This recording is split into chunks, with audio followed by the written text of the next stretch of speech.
I think rhythm and tempo could be the most important part about putting. And Greg Norman gave me a great compliment in the early 90s. He said to me, and I really didn't understand at the beginning, he goes, I love watching the transition in your putting stroke from backswing to forward swing.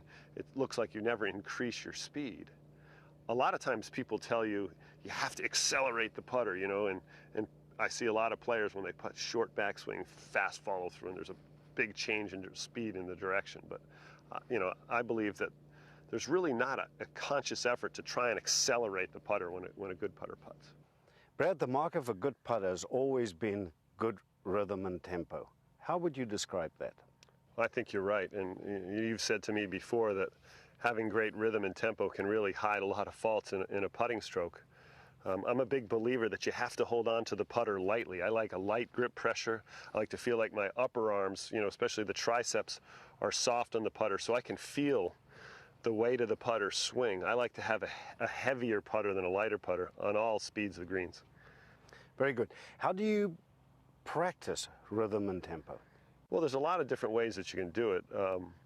You know, kind of like a piano player uses a metronome, you can have some kind of a way to count on a stroke. And you've showed me, you know, you can do it with just simple 1, 2, or, you know, tick-tock. I've even found that a lot of times on the way to the golf course, if you hear a song that you like and you can sing that song in your head, it can help you with your stroke. And Sam Snead, he said when he would whistle on the golf course, that would kind of help him with his tempo. So, you know, that's certainly one way to do it. And I think that the rhythm is something you can work on. Anybody can work on. Everybody's rhythm might be different, but it is so important.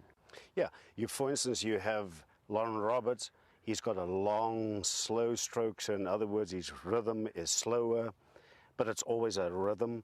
And then you have Nick Price, for instance, a shorter stroke, a quicker rhythm. You've got to find your own rhythm and tempo. Do you have a drill that we can do to make sure that we always stay in the same rhythm and tempo? I like to use a drill that, you know, Ben Crenshaw said to me a long time ago, he likes to make sure his backstroke is long enough so he doesn't hit at the ball, he hits through it. And I kind of said, what do you mean by that? He goes, well, when I'm hitting at the ball, my stroke is too short, my transition is too quick. So he makes a longer backstroke and a shorter follow through. And I like to put a couple tees right after the ball so that when I hit the ball, my putter stops and it makes sure I make a long enough backswing to be able to feel my rhythm and tempo. Good rhythm and tempo is getting the club up to speed before you actually hit the ball. In other words, these short backstrokes and the long follow through, the top speed of the club is normally after impact, and good putters tend to have top speed just before impact. Right, I would say that good putters look like the speed of their putters consistent throughout the stroke, isn't it? You don't see that rush to hit it or rush to save it during your stroke, and that's where I think, you know, practicing your rhythm and tempo, holding on to the club lightly, can really improve your stroke. I think what could help is also a metronome to make sure that you stay in that rhythm of tick-tock or 1, 2, or whatever count you have in your head.